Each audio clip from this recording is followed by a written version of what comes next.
Pessoal, sejam bem-vindos a mais um Boteco do Mal, neste boteco que está sendo gravado diretamente dos estúdios de Curitiba, os estúdios molhados de Curitiba, porque caiu um pé d'água aqui, amigo, que eu vou falar uma coisa pra vocês. Hoje é dia 11 de março de 2022, o primeiro Boteco do Maurício, versão 4.3. Muito obrigado a todos que mandaram mensagens e hoje eu vou falar sobre... meio que fechando a conversa da Ucrânia. Eu sei que o boteco era quinzenal, mas tem tanta coisa acontecendo que eu fiz questão de fazer essa sequência para poder falar com você sobre tudo isso que aconteceu, dada do jeito que todo mundo fala por aí. E hoje eu vou falar sobre as questões, todo mundo falou dos fertilizantes, todo mundo falou dos combustíveis.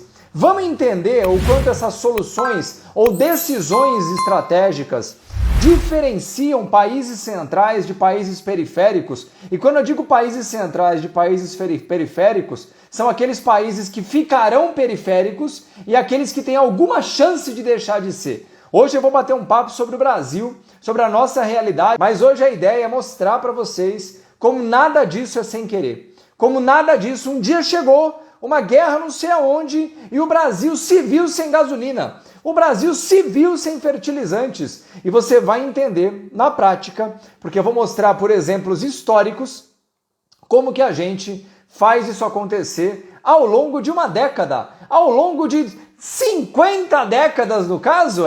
Amigo, nada disso é sem querer, não é hoje, nem vai ser em dia nenhum, tá bom? Então vamos lá, pessoal. Bom, a gente falou nas últimas 2 semanas, né?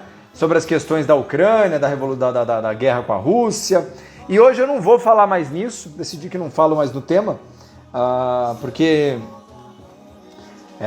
é assim, uma coisa é quando a gente discute um assunto, porque ele tem algo a acrescentar na vida das pessoas, né? Mas eu também percebi que depois de 2 semanas, 3 semanas, isso virou mais um ambiente de abutres. Sabe o ambiente de abutres? Que ficam descrevendo a carniça no chão. Então eu não vou mais fazer isso, eu me nego a falar sobre esse tema mais, até porque eu não vejo nada a ser celebrado nisso. E aí não só não vejo nada a ser celebrado, porque quando eu vou falar da Ucrânia, eu lembro, por exemplo, que tinha uma senhora que morava perto da minha casa, eu lembro que um dia, eu não sei, que eu vi em algum lugar da televisão, o cara falou assim, tinha uma propaganda, e nada contra, né? Tinha aquelas propagandas ajude a criança na África e tudo mais, né? E eu fiquei todo, né? Aquelas propagandas te fazem ficar desse jeito, né? E eu comecei a falar, não, mas eu vou mandar dinheiro lá. Ela falou, aqui na rua de trás tem uma senhora com 6 filhos que tá sem gás de cozinha e comida no prato. Por que você não ajuda ali? A criança na África precisa, mas essa senhora também. Daquele dia pra frente, nunca mais eu falei essas coisas, entendeu? E quando eu começava a falar da Ucrânia, uma coisa é aquela coisa que você está descrevendo e isso passou. Outra coisa é quando você começa a descrever e quase sentir eu não vou gostar do que está fazendo, e eu não gosto de fazer isso, né? Então, isso aqui é Casa Brasileira, da GNT. Se você assistiu Casa Brasileira, você conhece essa música. Na hora que eles estão mostrando as casas dos ricos e famosos e poderosos, essa música que começa a tocar.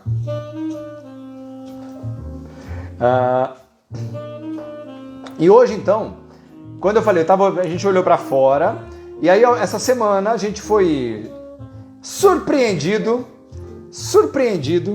pelo maior aumento de gasolina desde antes do início do Plano Real. Nunca houve um aumento de gasolina dessa mesma proporção no Brasil, nunca. Eu estou falando desde antes do Plano Real, porque antes do Plano Real isso era causado pela maxi-inflação, né? Não é que o petróleo perdeu o controle, não. Maxi-inflação, a moeda brasileira descontrolada, e aí tinha uns aumentos malucos, as pessoas faziam fila nos postos, né? E ontem fui levar meu menino na natação, coisa que é 5 minutos da minha casa aqui.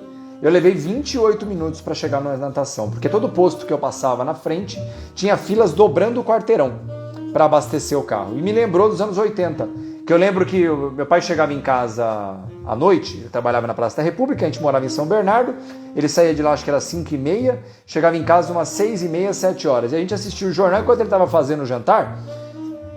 Saiu um anúncio assim nos anos 80, olha, hoje vai ter reajuste da gasolina. E a minha função era ir lá com meu pai na cozinha, pai, vai aumentar a gasolina. O que ele fazia? Pegava a Caravan 79, ia no posto e enchia o tanque, porque ia aumentar a gasolina. Isso era o normal naquela época, né? Mas isso eu estou falando dos anos 80, máxima inflação, né? Um país descontrolado. E ontem, 24,9% no diesel, e quase 20% na gasolina e 16% no gás de cozinha, né? E aí eu falei, bom, vamos parar de falar da Ucrânia, vamos começar a falar da gente? Porque isso me lembrou de algo importante, né? Quando a gente fala da gasolina, do fertilizante que todo mundo falou, do gás de cozinha e de outros aspectos, parece sempre que é algo que está sob nosso controle, né? Só que dentro de uma lógica geopolítica, quando você fala de combustível, gasolina, diesel, do que é que você está falando em última instância? Se eu tivesse que classificar o que é que isso significa, quando eu estou falando de gasolina e diesel, de qual tema eu estou falando? O que vocês acham que eu estou falando? Falei de gasolina e diesel.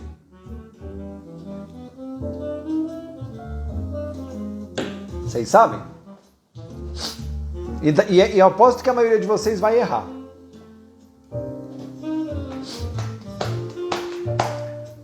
Não é inflação. Pode ser, mas não é exatamente. Isso, Fabião. Fabião Simplício. Meus alunos arrebentam, meu velho. Meus alunos, eles pegam no ar assim as conversas. Energia, né? Gasolina, diesel, querosene de aviação, eles são combustíveis, mas é bom lembrar que são geradores de energia. No caso, energia mecânica, mas é energia, né? Tá bom. Quando a gente fala de fertilizantes, potássio, ureia, MAP, DAP, cacete A4, do que a gente está falando? Quando a gente fala de fertilizantes, do que é que a gente está falando?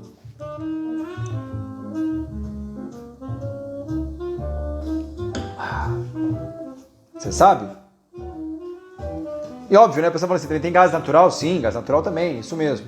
Isso é do alimentos. Alimentos. Energia, alimentos. Qual a terceira questão que é extremamente importante? Qual a terceira questão que é extremamente importante do ponto de vista da condução de um país, do ponto de vista estratégico? Qual que é? Você sabe? Falamos de energia, falamos de alimentação, qual que é a terceira? São as três que têm que ser dominadas por um país. Você sabe? Meu querido Mário Goulart, analista, está aqui lá da O2, aqui, Marião Goulart. Bem-vindo, Marião. Que bom te ver aqui, hein? Ó, legal. É isso, Edu, matou. Logística.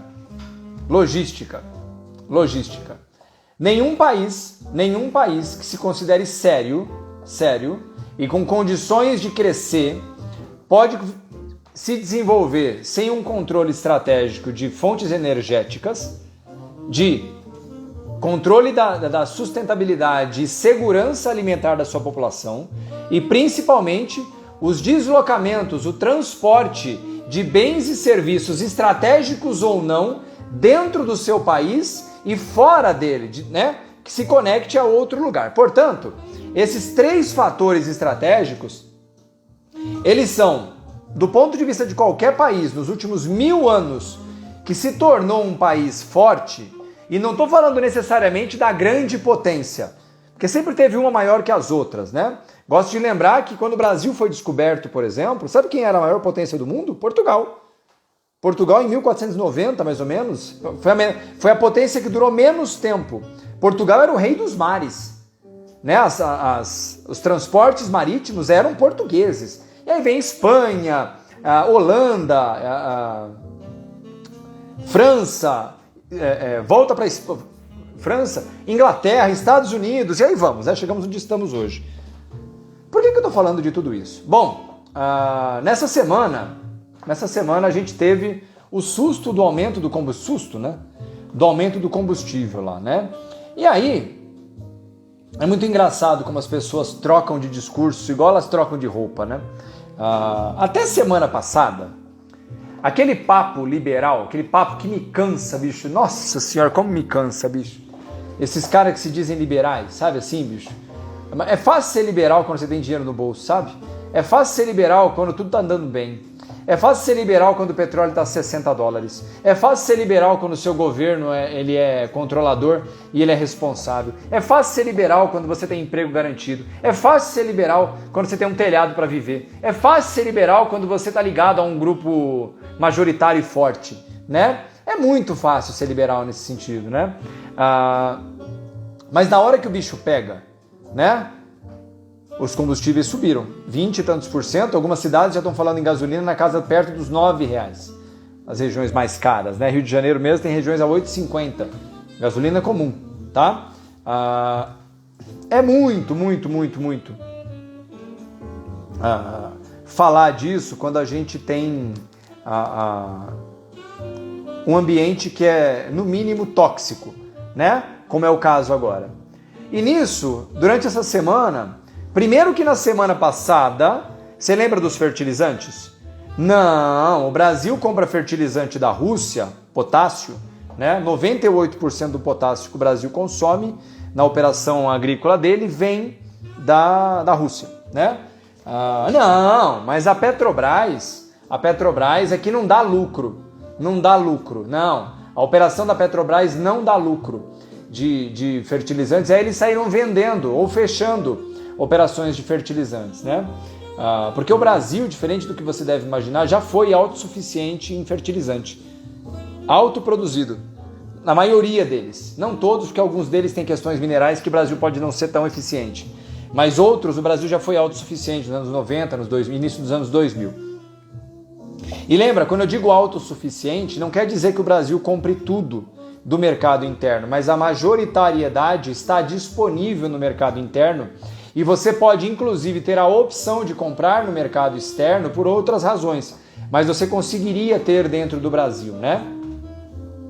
Então, o que eu estou querendo deixar isso bem claro para vocês? Nessa semana, a gente teve a cara esfregada no asfalto de que, primeiro, o Brasil não é autossuficiente em petróleo. Ou melhor, o Brasil é autossuficiente em petróleo, mas ele não é autossuficiente em nenhum derivado de petróleo. Nenhum derivado de petróleo.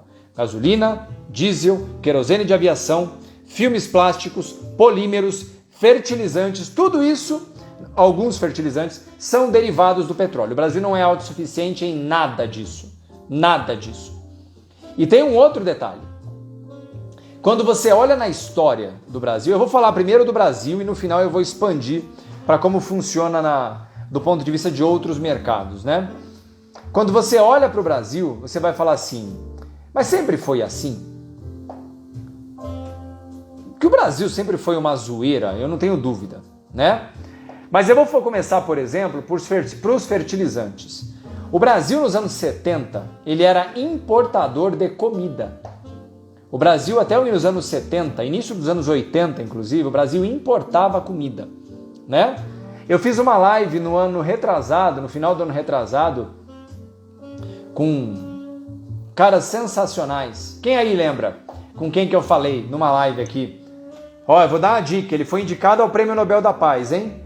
O Maurício já falou com um cara que foi indicado ao Prêmio Nobel da Paz. Quem lembra o nome dele aí? Quem lembra o nome dele? Para as 450 pessoas ao vivo. Vocês são demais, bicho, na moral. Vocês são demais. Isso mesmo, Dr. Alisson Paulinelli. Não sei se você conhece o Dr. Alisson Paulinelli, né? E eu tenho um problema em chamar os outros de doutor, mas esse eu vou falar que esse eu vou falar que merecia, viu, bicho? Dr. Alisson Paulinelli. Ele foi um dos criadores do Prodecer, que é o Programa de Desenvolvimento do Cerrado, que levou a agricultura do Sudeste e do Sul para o Centro-Oeste, para o Cerrado, e transforma o Brasil na potência agropecuária que nós somos hoje. Literalmente criou o Mato Grosso, que produz soja, é o maior produtor de soja do mundo, né? Ele foi ministro da Agricultura do governo Geisel, salvo engano, não lembro agora se foi o Geisel, tô tentando lembrar quem foi. Um cara sensacional, né? Bom, e o Brasil até aquele momento era importador de alimentos E a região centro-oeste do Brasil tinha uma questão de solo. O solo do centro-oeste brasileiro tinha um pH que não era adequado. Então, eles primeiro precisavam equalizar o solo, literalmente jogar produtos químicos, né, geralmente minerais e tudo mais, para equalizar o solo e a partir dali começar a produzir, né? Como é que fazia isso? Meu querido Paulo Pessato, que fez live comigo essa semana, esteve no Prodecer, foi um dos caras que foi para o Cerrado para produzir produtos agrícolas, soja e outras coisas, né? Tô falando disso para a gente lembrar das coisas. Então, até os anos 70, o Brasil nem produzia tanto fertilizante porque importava comida. A partir dos anos 80, o centro-oeste brasileiro, e quando a gente fala de centro-oeste, não é exatamente centro-oeste, é o centro do Brasil, porque vem Mato Grosso do Sul, Rondônia, Goiás, Tocantins, oeste da Bahia, oeste de Minas Gerais, centro-oeste, na verdade, né? Ou seja, o centrão do Brasil passa a ser explorado para a agricultura. E a partir desse momento, olha lá, o pessoal falando que é pH ácido e colocavam calcário, que é para corrigir o pH do solo. Porque o pH ácido, a produtividade é horrível, até isso quando consegue produzir, eles fizeram uma atividade, foram geniais, eles mandaram especialistas brasileiros, agrônomos, engenheiros agrônomos, foram para o exterior, estudaram as técnicas e voltaram para o Brasil para implantar essas estratégias que literalmente revolucionaram o Brasil como a gente conhecia nos anos 60 e anos 70. O Brasil era importador de comida. Só que como o Brasil era importador de comida, ele nem produzia tanto fertilizante, porque não produzia tanta comida. Quando vem o início dos anos 80, existiu um movimento em massa, onde o Brasil passa a ser um grande produtor de alimentos, mas também um grande produtor de fertilizantes. Fertilizantes minerais e fertilizantes originários do petróleo, como é o caso da ureia. A ureia, para você que não sabe, ela é, no Brasil, a maior produção que você vai ter é a de soja, mas o trigo também usa, e outras, feijão também pode usar ureia, mas a soja é a maior de todas. A soja é produzida através do gás natural.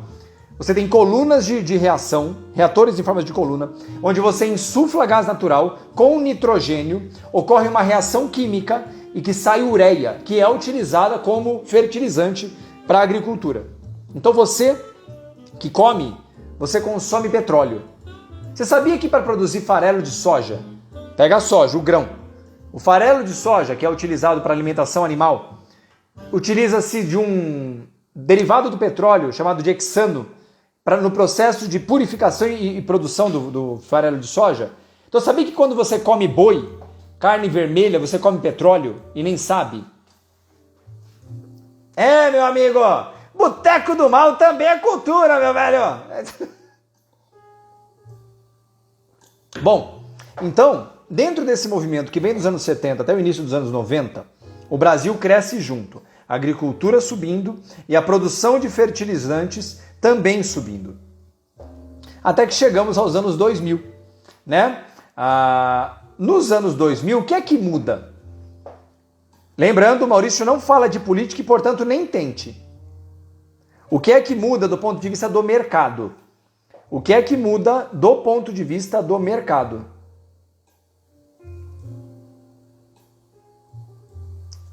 Falei bobagem, a ureia do milho. Eu sempre confundo. O KCL, que é da soja. Desculpa, tem razão. A ureia do milho, KCL, que é da soja. Desculpa, hoje eu tô cansado, bicho. Mas é isso aí, tá certo. O que é que vem nos anos 2000? Corretíssimo, Marcelão, corretíssimo. A China.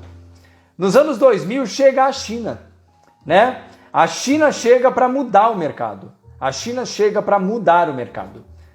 Então, até aquele momento, virada dos anos 2000, anos 90 para os anos 2000, o Brasil tinha aumento pequeno de produção de petróleo, ainda não tinha o pré-sal. O Brasil estava basicamente produzindo na Bacia de Campos, em outras regiões do Brasil, mas a Bacia de Campos era a maior produtora do Brasil.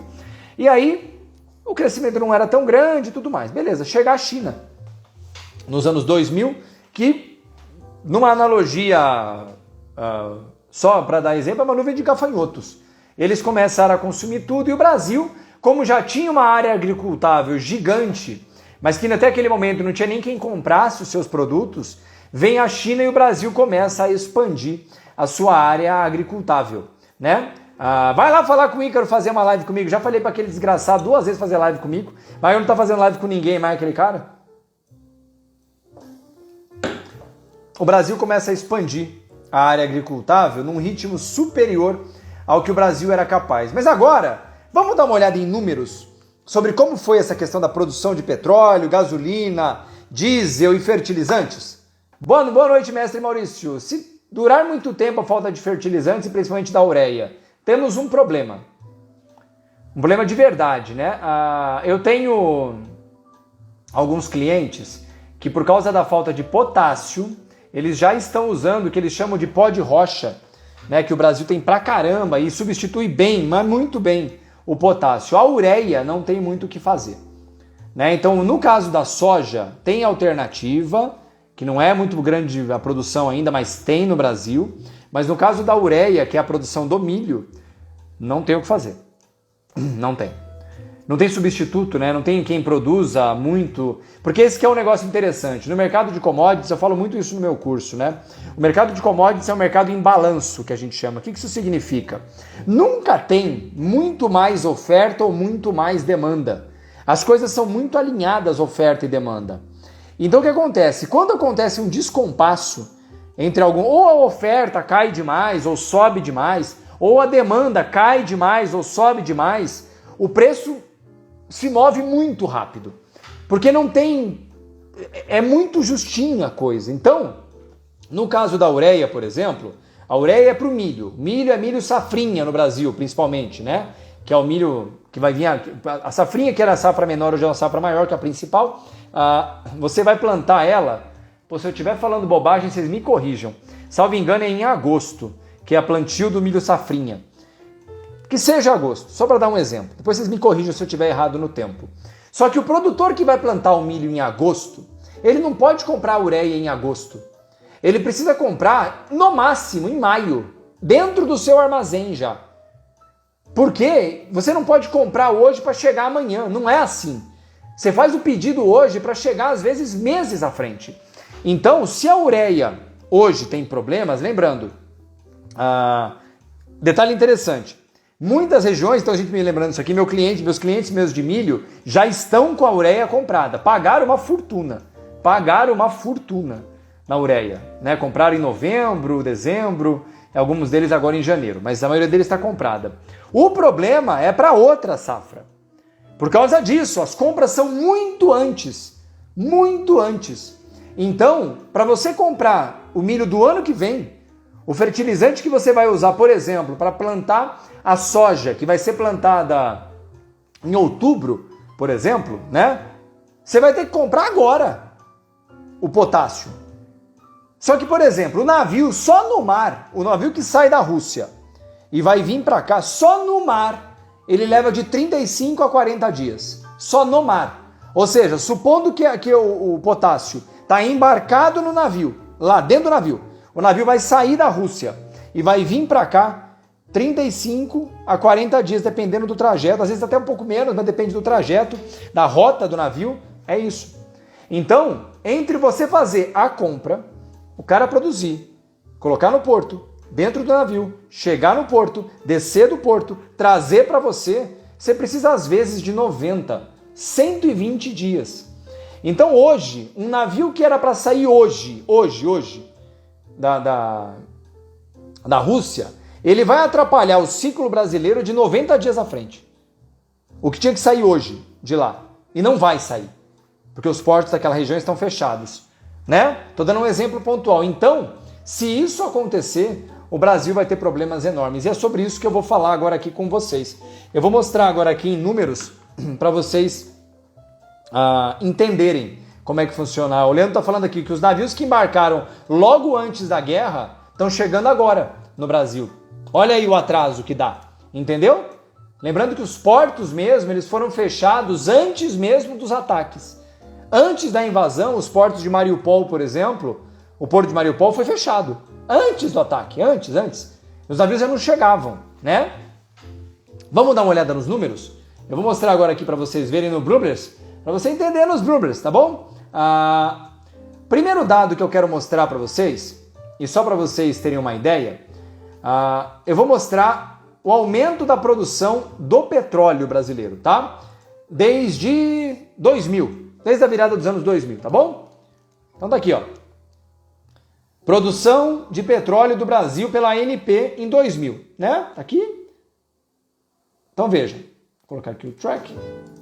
O Brasil produzia aqui, tá vendo? Vamos subir. Tá vendo? Subindo forte, né? Vamos colocar agora a produção de gasolina do Brasil. Ó, começa no mesmo nível, ó.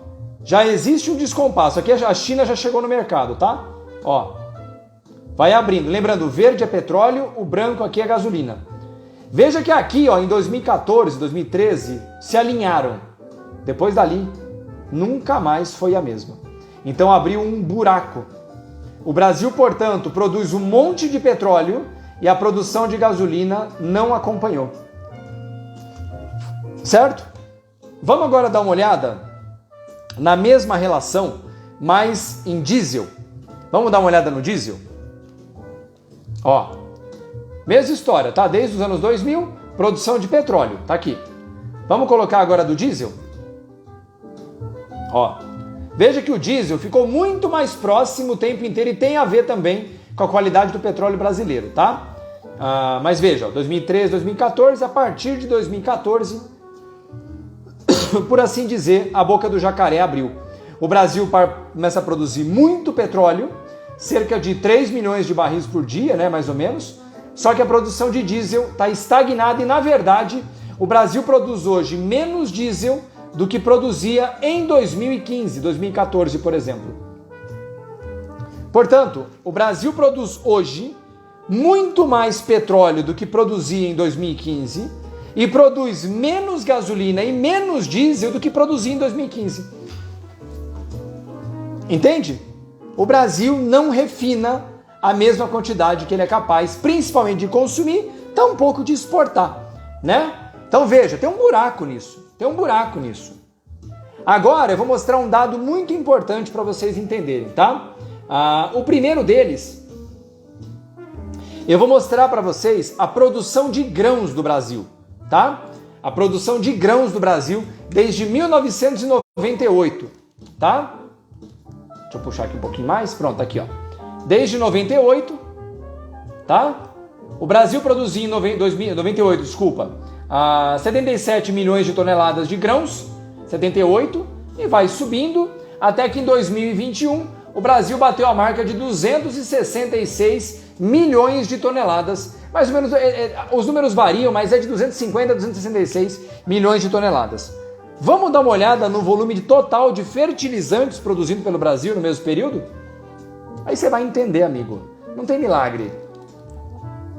Aqui, ó.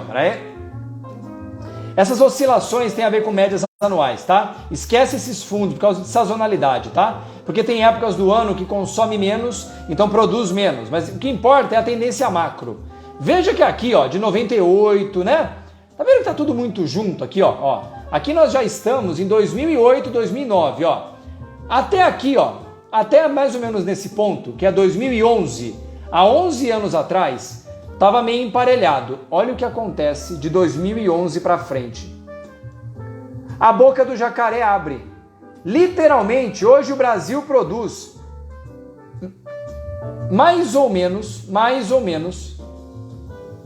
cara, é ridículo os números, é um negócio inacreditável. O Brasil produz cerca de 40% menos fertilizantes, 40% menos fertilizantes do que ele produzia em 2011, por exemplo.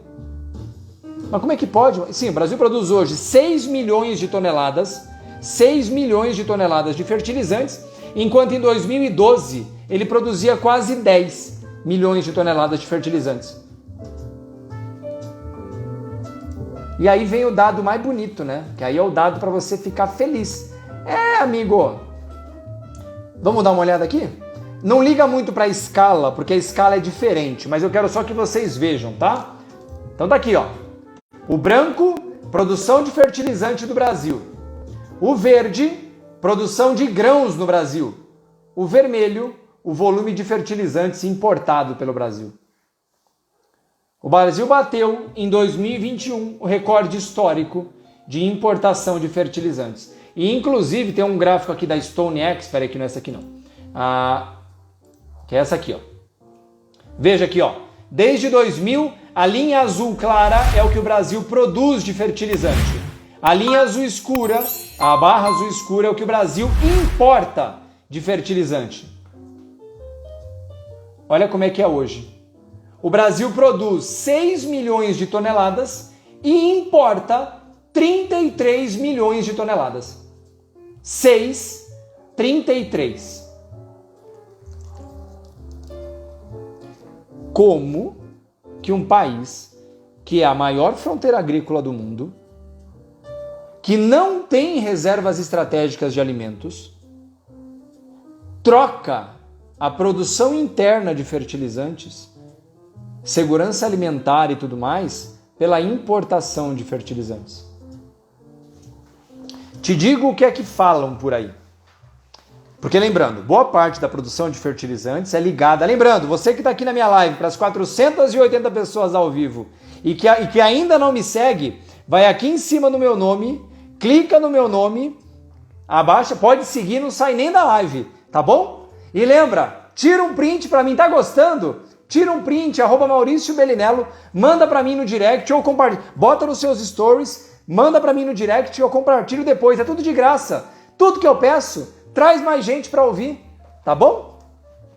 O Brasil importa, o Brasil produz 20% do fertilizante que consome.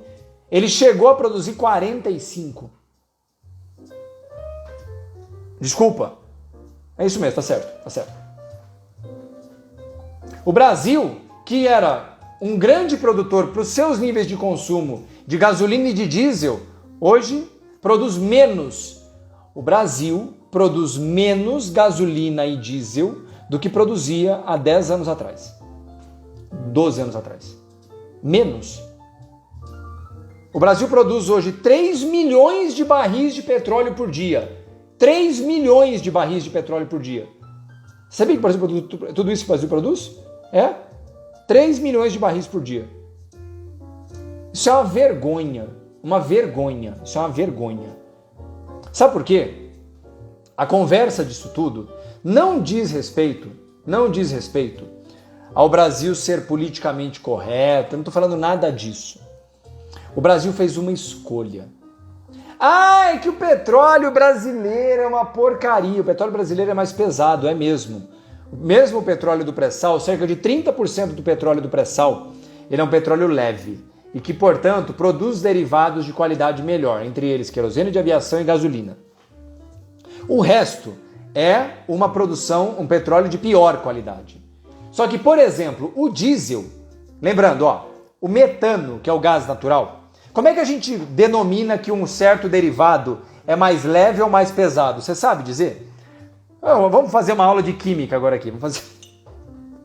Mas é legal, isso aí é legal de aprender. Para você entender, porque, o Brasil tem um petróleo pesado, mas o que isso significa? Você sabe dizer? O grau API, que a gente chama, né, da gasolina, do petróleo brasileiro, é um petróleo pesado, mais pesado. O que significa? Ele tem mais ativos dentro dele, mais derivados mais pesados. O que isso significa?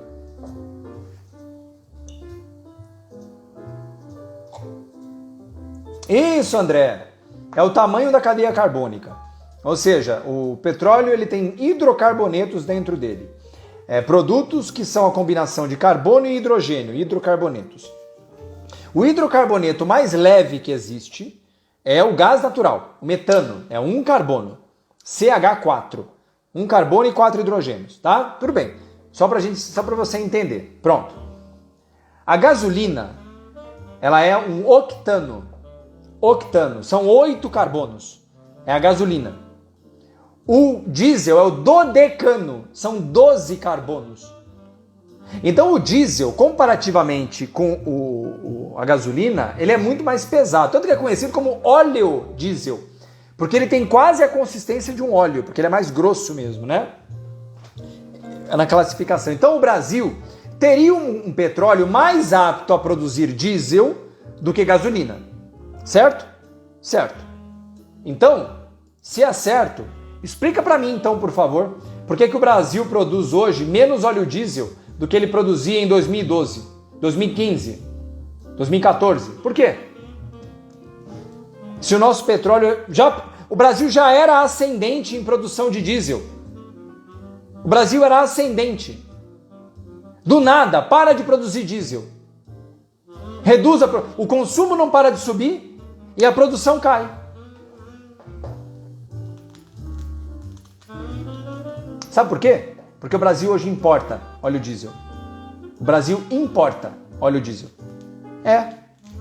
O Brasil fez uma escolha, e aí agora eu vou falar da gasolina e do diesel. O Brasil fez uma escolha sob a justificativa de que a Petrobras dava prejuízo, de que nós não teríamos refinarias. O Brasil chegou a tentar construir refinarias, mas no esquema brasileiro, uma refinaria que era para custar 1 bilhão, custou 8 e não ficou pronta. E eu não lembro o número. Eu não estou falando, estou dando um chute. Era para custar 1, custou 8 e não ficou pronta. E o Brasil fez umas 4 assim. E lembrando, uma refinaria de petróleo não é uma instalação simples de ser construída. Uma refinaria de petróleo, assim, para não fazer conta, ela leva 5 anos para ficar pronto, mas na verdade leva uns 10. Uma refinaria. Entre iniciar o projeto, executar e entregar e ela ficar madura na produção, vai uns 10 anos. 10 anos. Então isso não é... E aí já é um problema. No Brasil isso já é um problema, porque 10 anos são 3 presidentes. No mínimo. No mínimo 3. Entende? O Brasil, como é que você consegue fazer que um projeto de refinaria vai ficar 3 presidentes? Não vai. Só não vai. Não vai. Entende? Há poucas semanas atrás, a Petrobras vendeu uma operação para uma empresa russa de produção de fertilizantes, sob a justificativa de que não dava lucro e uma empresa russa comprou. Me explica direito. A empresa não dá lucro e alguém comprou? Mas como que comprou? E pagou ainda? Pagou por isso? É meu? Rapaz, eu vou lembrar de um negócio que meu queridíssimo amigo, eu não vou citar o nome dele agora aqui, ele é um operador em Moçambique, um aluno meu, ele foi diretor de uma grande operação de um corredor logístico em Moçambique, que tinha uma das proprietárias era a Vale. A Vale, sabe a Vale? Sabe aquela lá? A melhor empresa brasileira? O fenômeno brasileiro? É, um fenômeno brasileiro. Sabe ela? Ela acabou de vender a operação em Moçambique por 270 milhões de dólares. 270 milhões de dólares. A produção de carvão, mineral, várias coisas lá. Sabe quanto que a Vale gastou para implantar esse projeto? 10 bilhões de dólares. Bilhões, com B. E vendeu por 260 milhões de dólares.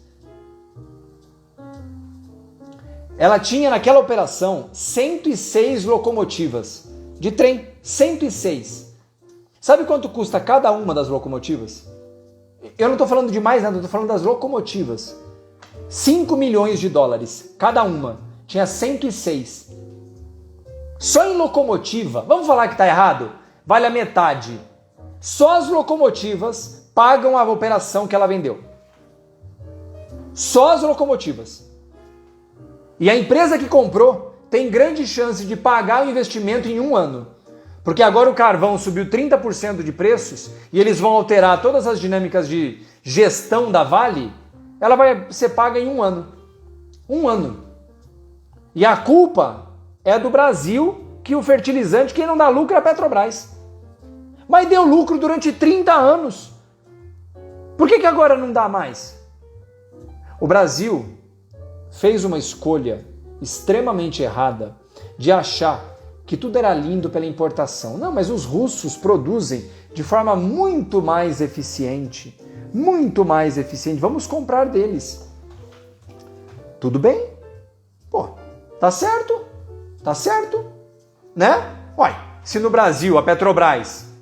E eu não vou entrar nos detalhes, mas você sabe por que a Petrobras dá prejuízo, não sabe? Nessas operações, prejuízo. Tudo bem que deu 100 bilhões de lucro no ano passado, né? 100. Bilhões.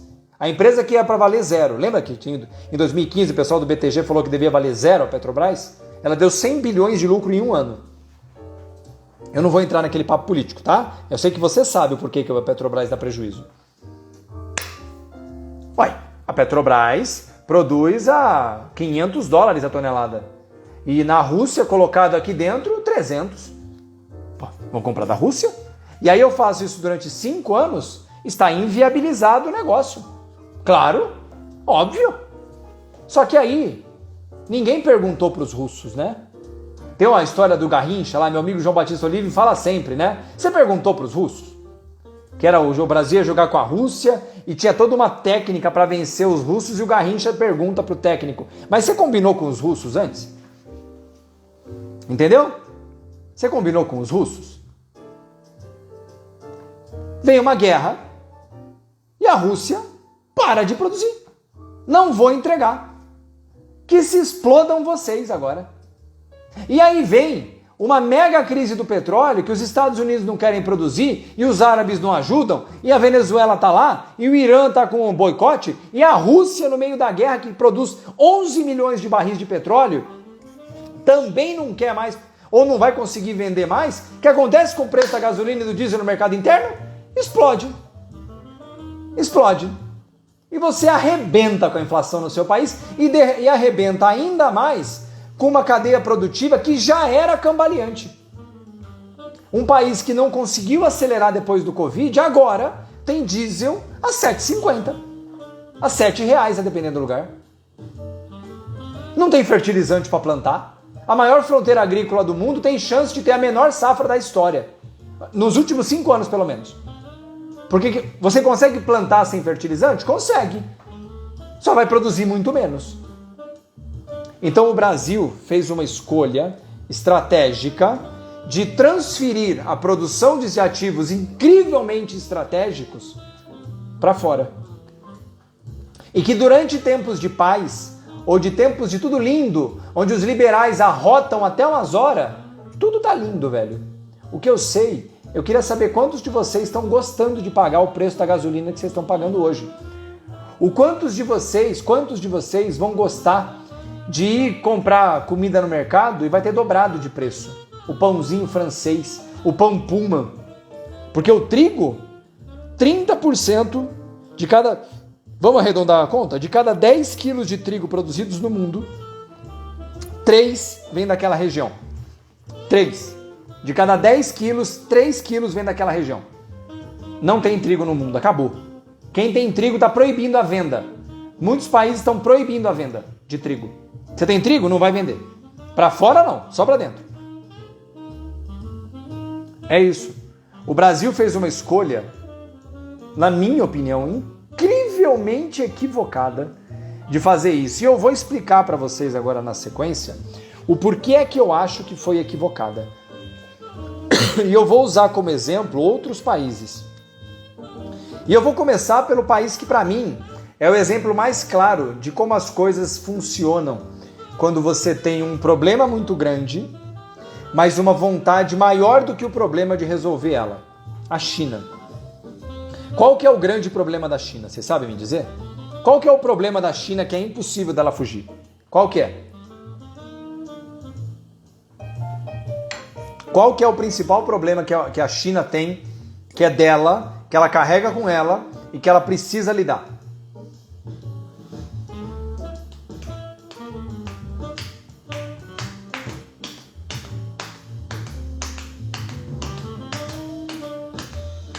Eles têm 1 bilhão e 300 milhões de chineses. Eles têm um problema que não tem o que fazer. Eles têm gente demais. Muita gente. E eles precisam dar comida para essa gente, precisam dar energia, precisam dar roupa, precisam dar emprego, precisam dar tudo, né? Tudo. Eles têm 1 bilhão e 300 milhões de chineses lá. 7 vezes o Brasil.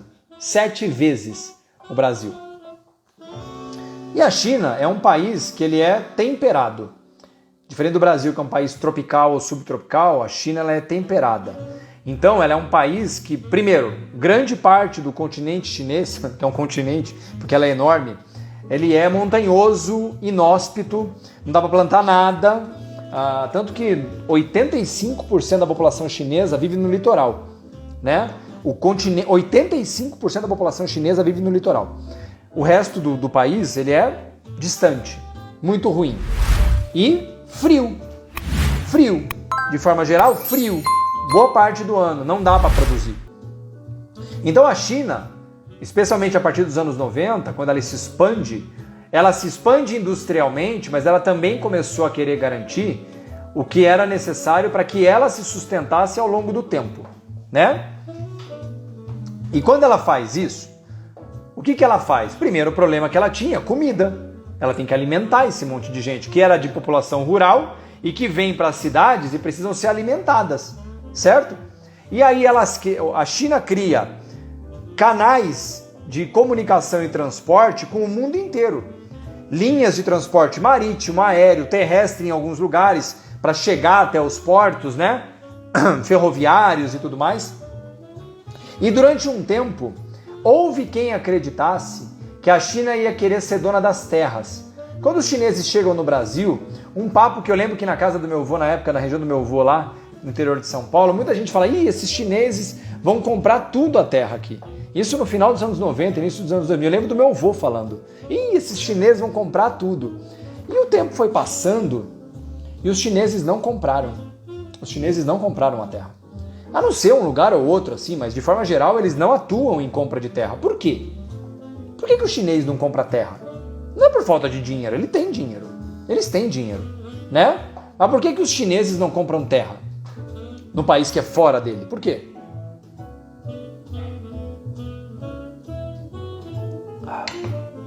Porque dá trabalho. Imagina controlar funcionário, adubação, chuva, clima, semente, blá, blá, blá. Puta encheção de saco do cacete, né? Não dá, não vai fazer isso. Para as 500 pessoas ao vivo, obrigado Brasil! 510, tira o print, tira o print!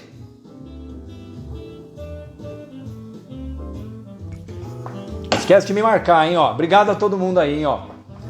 Dá um trabalho desgraçado. E aí a China, ela olhou para a Inglaterra.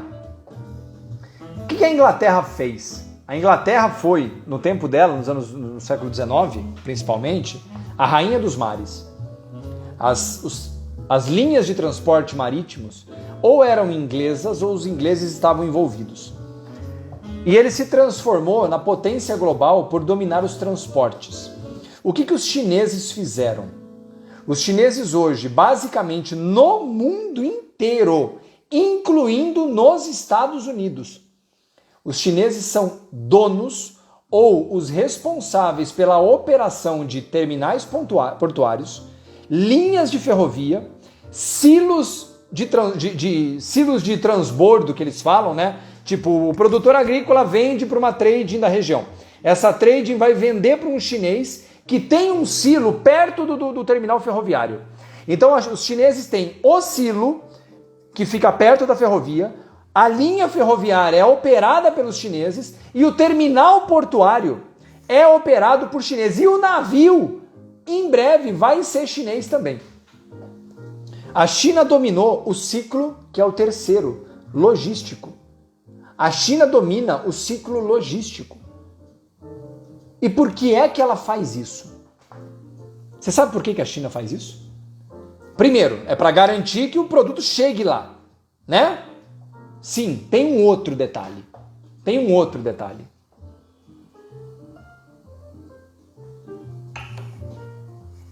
Sabe o que é que a China quer com isso?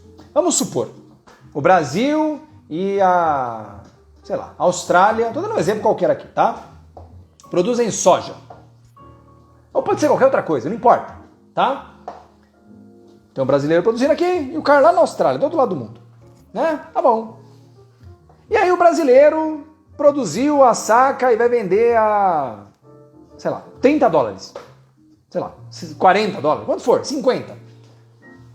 Colocado lá no porto. E o australiano produziu por 60. Mais caro.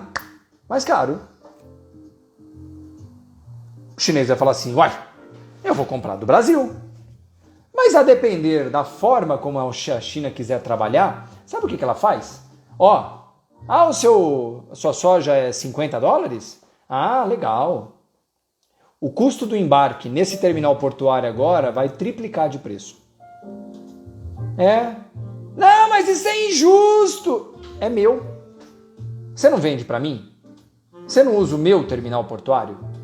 Então, o custo de works no porto ali vai triplicar de preço agora. Do seu embarque agora era 2, agora é 6. Era 10, agora é 30. É meu. Eu faço o que eu quiser. Mas eu que produzi, eu que comprei a semente. Eu que transporto. Você pode produzir o que você quiser. Sem mim, você não transporta.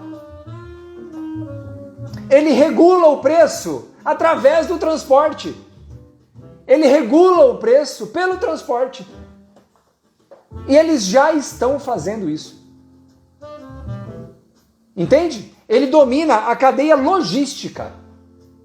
Lembra que eu falei? Energia, alimentos e logística, que movimenta os dois anteriores. É genial. É genial. Desculpa, é genial. Só que o que acontece? O Brasil produz para eles. E se o chinês não comprar, ferrou o Brasil. O petróleo brasileiro vai para os Estados Unidos, que faz a mesma coisa que a China, refina e traz gasolina para cá. Usando o sistema logístico americano e chinês. É sensacional, cara. É sensacional. Você sabia que a Embraer, linda, segunda maior empresa de aviões médios, né? Não os grandes, né? Aviões médios do mundo, né? Se a Embraer amanhã, não, eu sou brasileiro, tenho orgulho da nação, eu vou dar uma banana para os americanos. Eu sou Embraer, eu vou dar uma banana para os americanos. Quantos aviões a Embraer produz a partir daquele dia? Você sabe dizer? E não importa que não vai vender para os Estados Unidos, vai vender para a Europa, para os chineses. Quantos aviões da Embraer sairão do chão a partir daquele momento? Você sabe? Você sabe? Você sabe não? 0. Por quê? Por quê? Qual? O que falta? O que é que falta na Embraer? O que é que falta que o Brasil compra? Você sabe o que é? Qual a peça? Qual a peça que a Embraer compra e que basicamente nenhum país que não seja a China, a Estados Unidos e a Inglaterra produzem? Turbinas. As turbinas são fabricadas pela GE, pela Rolls-Royce e são patenteadas. E se os Estados Unidos que produzem não derem uma autorização, o avião não pode ser sequer vendido. Entendeu? Esse é só um dos exemplos, tá? Porque na aviônica, que é a mecânica do avião, a parte eletrônica de aeronáutica, chama de aviônica, né? Tem uma porrada de peças que são americanas. Então, você quer produzir? Beleza. Não vai. Vai vender sem turbina. Porque turbina não vai para aí, não. Ah, é verdade. Bem lembrado, a França produz para os Airbus e a Rússia, obviamente, a Sukhoi, né? Que fabrica os caças militares lá também, produz também. Bem lembrado. Obrigado, viu? Tem razão. O Brasil fez uma escolha colonial. E, de novo, sendo muito sincero, não é de se estranhar.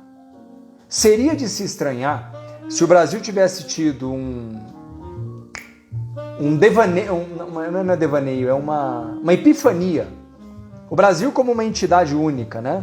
Uma epifania em 2000 falando assim, ó, tá chegando um ente gigante, a China, que vai injetar na nossa economia trilhões de dólares e que agora eu tenho condições de verdade de mudar o meu país. Estruturar tudo fortemente.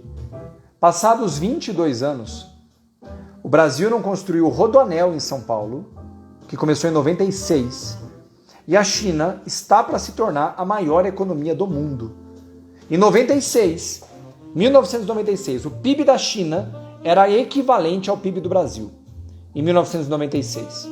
Em 2022, já tem números que indicam que a China já passou os Estados Unidos, dependendo da métrica. Mas se estima que daqui a 2 ou 3 anos vai passar em todos. O Brasil não conseguiu construir o Rodoanel em São Paulo. Uma estrada de 200 quilômetros o Brasil não conseguiu construir. Não há como presumir que o Brasil, que não faz... Não é que o Brasil não sabe fazer escolhas estratégicas. O Brasil não sabe fazer estratégias. O Brasil não tem condições de transportar para mandatos à frente, mesmo de outros partidos, projetos que dizem respeito a uma estabilidade interna do Brasil. O Brasil literalmente transferiu a estabilidade energética, alimentar e logística para entes terceiros, que têm objetivos próprios, visões próprias do que pretendem para eles e para nós, e mais importante, não têm a menor vontade de atender às necessidades internas brasileiras de desenvolvimento de longo prazo. E, portanto, quando essa semana o Brasil fez um aumento de 25% no óleo diesel, e detalhe, que é menor do que precisa, tem margem de cerca de mais 10% para frente, na semana do maior aumento de gasolina desde o início do Plano Real, na semana em que, no mês em que o Brasil está sendo confrontado com uma escassez única na história, que pode literalmente destruir ou criar danos de grandes proporções no agro brasileiro no biênio 22-23, o Brasil agora está discutindo como melhorar a postura dos fertilizantes, sendo que vendemos uma produtora de fertilizante há um mês.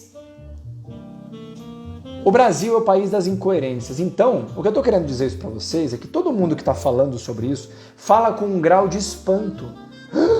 Nossa, mas são as mesmas pessoas que falaram há um mês atrás ou há 6 meses atrás que o bom era que o Brasil tivesse preços competitivos, que nós temos que comprar. Deixa eu explicar uma coisa para vocês. Qualquer empresa do mundo, supondo que um país fosse uma empresa, eu estou criando uma analogia direta, tá? Qualquer país do mundo, ele faz assim, qualquer empresa do mundo, ó, a Logitech, que fabrica o meu mouse e fabrica o meu teclado, tá aqui, ó, teclado, tá? Meu teclado. A Logitech vai fazer assim, ó, o mouse, ele me dá menos lucro, mas eu preciso do mouse para conseguir vender o teclado. Então, no mouse, que ele é estratégico para o meu negócio, porque ele é bonito, né? Eu vou tomar um prejuízo nele, eu vou ganhar muito pouco nele, mas a venda desse vai me possibilitar a venda desse, que vai me dar 40 vezes o lucro daquele ali. Né? É assim que você pensa estrategicamente. Dentro do seu mix de produtos, algumas coisas não estão ali para dar lucro. Algumas coisas estão ali porque tem a importância de existir ali. Isso é alguém que pensa de uma forma estratégica. Aquele certo tipo de ativo está ali não para te deixar rico. Ele está ali para conseguir viabilizar que outras coisas não deixem de existir. Quando o Brasil fica falando uma asneira histórica que fertilizante na Petrobras não dá lucro, duas coisas. Primeiro, a gente sabe por que não dá lucro. E segundo, ainda que eu presuma que está tudo lindo com a Petrobras, que é a empresa de petróleo mais eficiente do mundo, ainda que eu presuma isso, eu sei que o fertilizante existe não para dar lucro. O fertilizante existe para propiciar que uma cadeia produtiva multitrilionária possa existir, que é a cadeia da agropecuária. E, portanto, a produção de fertilizantes existe para amparar a produção estratégica de produtos agropecuários. O foco não é nos fertilizantes, o foco é na produção agropecuária. E, portanto, quando você não entende que as coisas estão correlacionadas, você vai ser um palerma que vai olhar para os fertilizantes e falar, isso não dá lucro, tem que vender mesmo. E eu não estou dizendo que não tem que vender. Eu estou dizendo que você tem que olhar e falar assim, ó, talvez isso tenha uma função maior do que o prejuízo que me gera. Certo? Então lembra, a função do gestor estratégico de uma empresa, mas de um país e principalmente de um grupo político, e não é de um grupo que é um partido, porque é um grupo, são pessoas que trocam de mandato e estão lá. Existe um papel de longo prazo que, inclusive, por exemplo, nos Estados Unidos, todo mundo fala da briga do Trump com Biden, democratas e republicanos, né? Tá bom. Em assuntos que são considerados de perfumaria, que são assuntos que tem mais a ver com imagem pública, ego, ações pontuais, republicanos e democratas são igual cão e gato, bicho. Eles se comem o dia inteiro para as 500 pessoas ao vivo. Entende? Quando se trata de assuntos estratégicos dos Estados Unidos, democratas e republicanos brigam. Quando é alguma coisa que diz respeito não ao que vai acontecer daqui 5 dias, e sim ao que vai acontecer daqui 5 ou 50 anos, democratas e republicanos brigam entre si? Brigam? O que você acha?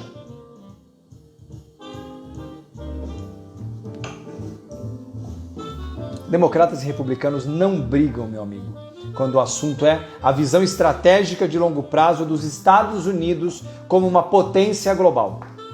Entende? Não brigam. E acabou. Ou seja, medidas de cunho histórico que terão relevância histórica passam assim rapidamente. A discussão de quem vai fazer a linha de crédito, meu amigo, aí os democratas e republicanos se comem vivo. Tá tudo certo. Entende? Essa é a diferença. E aí a gente consegue discutir um plano de 5, de 10, de 20, de 50 anos. No Brasil, a gente não consegue discutir um plano de 2 anos. Então, da próxima vez que alguém falar com você que a Petrobras aumentou a gasolina, e porque teve que aumentar, porque senão ia tomar um prejuízo enorme porque importa, você fala assim, é mesmo, a gente escolheu isso. A próxima vez que o Brasil tiver quebra de safra, porque teve menos fertilizante ou porque custou muito caro, e os agricultores brasileiros que tiveram que importar decidiram consumir menos, usar metade, que é o que vai acontecer o ano que vem, tá? Ano que vem não, desculpa, esse ano ainda.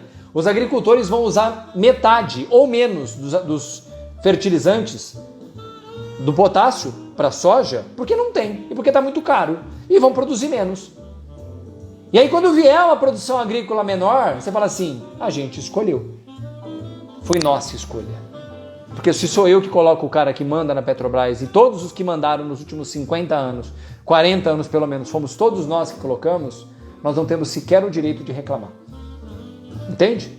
Quando a gente fala que é bonitinha a Petrobras vender tudo e o dia que a gasolina vai a R$9 você fica puto, entendeu?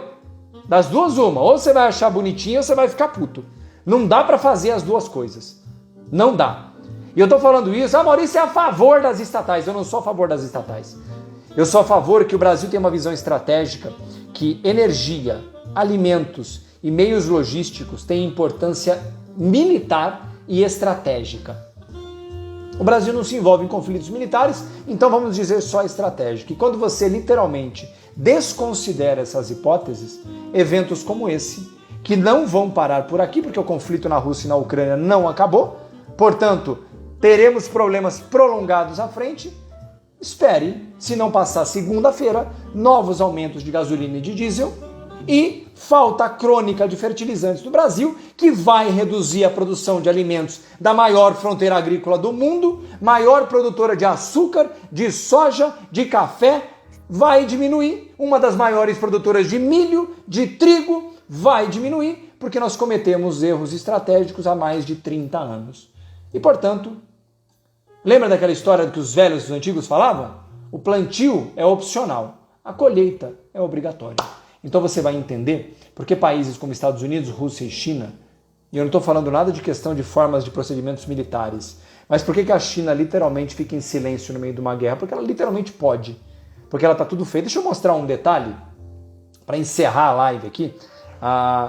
Um dos principais derivados de petróleo são os chamados filmes plásticos, tá? Filmes plásticos, filme de PVC, o que vai em embalagem de biscoito, tudo que tem hoje de produtos industrializados ou embalagens de transporte usam filmes plásticos. Um dos maiores consumidores de filmes plásticos do mundo é a China, porque a China é uma grande exportadora de bens e produtos industrializados que vão com filme plástico ou o próprio filme plástico. A China também é grande exportadora do filme, ou dos filmes, né? O meu amigo Erasmo, meu vizinho aqui, meu querido amigo, que tem uma distribuidora de filmes plásticos, ele acompanha muito isso, entende pra caramba, ele mostrou assim: Maurício, olha que fato curioso. Vem o problema da Rússia, a cadeia do petróleo foi altamente impactada, filmes plásticos são derivados de petróleo, portanto, faltará filme plástico no mundo, já sabe. Teremos escassez de filmes plásticos no mundo. Vamos dar uma olhada nos níveis da Sinopec. Sinopec é uma das empresas de petróleo chinesa. E da PetroChina, de filmes plásticos dentro da China? Isso aqui é a virada do ano, tá? Isso aqui é em milhões de toneladas, tá? Aqui, 1º de fevereiro, tá? Virada do mês de fevereiro.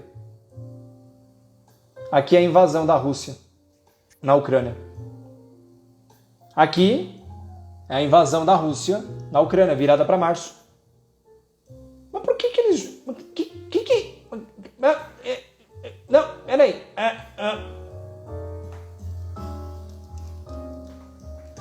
Eu tinha um tio que falava assim: o dia que você tá indo, eu tô voltando. Quando você tá indo, eu tô voltando. Quando você tá indo, eu tô voltando. É isso. Nunca vai ser sem querer. Erros estratégicos realizados durante semanas serão pagos por décadas. Anota essa aí. Erros estratégicos criados em semanas serão pagos por décadas e serão pagos provavelmente não por aqueles que criaram os erros estratégicos. Então, o que o Brasil vive hoje não é uma coincidência, não é um acaso, não é um acidente de percurso.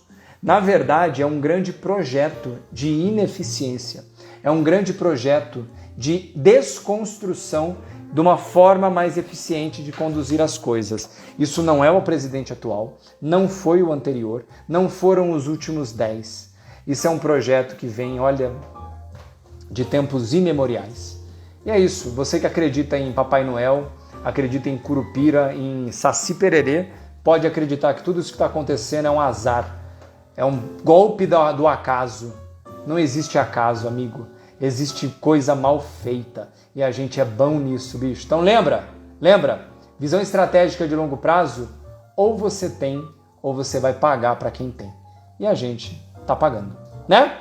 Lembra? Muito obrigado às mais de 500 pessoas que estiveram comigo. Lembra também, última semana antes do curso de commodities. Lembra também, quer me ajudar? Tira um print, marca @Maurício Bellinello, compartilha na sua timeline e fala: gostei demais, vai lá ver esse cara. Tira um print, me manda, que eu compartilho na minha timeline também.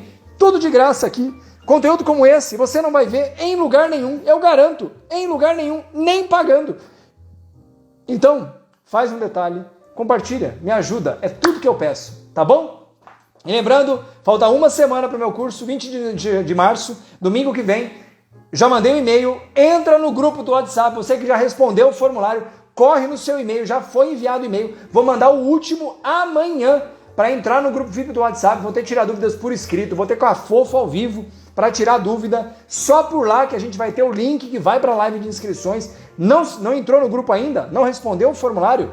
Vai no link da minha bio, entra no site do curso de commodities, deixa nome e e-mail, lá vê lá como é que funciona, nome e e-mail, clique em enviar, vai abrir o formulário, responde com carinho, de verdade. Se você confirmar, dizer que tem certeza de que quer participar agora, amanhã no máximo, já estou enviando o e-mail para você poder entrar no grupo do WhatsApp, tá bom? Pessoal, de coração, espero mesmo que vocês tenham gostado. Eu sempre tento, dia sim, dia também, trazer um conteúdo que possa ser melhor que possa ajudar vocês. Como eu gosto de lembrar, a minha opinião é só a minha verdade, não é melhor do que a de ninguém, nem pior do que a de ninguém, é só a minha verdade. Você não tem que acreditar em mim, você não tem que gostar do que eu falo, você não tem nem que desgostar. Você tem só que, pelo menos, na minha opinião, ouvir, processar e formar uma opinião, de repente, melhor. Diferente da minha? Tá tudo bem, mas você ouviu, raciocinou e melhorou a sua opinião. Se você fez isso, mesmo discordando, eu ganhei meu dia, garanto pra vocês, tá bom? Lembrando, esse boteco fica salvo até domingo de manhã.